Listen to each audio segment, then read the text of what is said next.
Hello everyone, I hope you are doing well. Today we'll talk about how to fix or how to solve problem of Pawns.App weekly settings. Here we go to apps, default apps, app settings.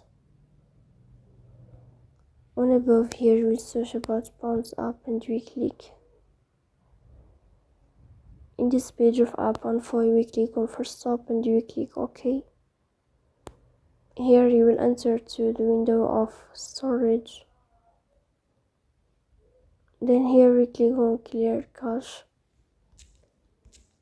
In the end you will turn off your phone and you will wait a moment to restart your phone again. So in the end you go to Play Store and you will update your app. So please don't forget to support us by like and subscribe. See you next time and thank you for your watching.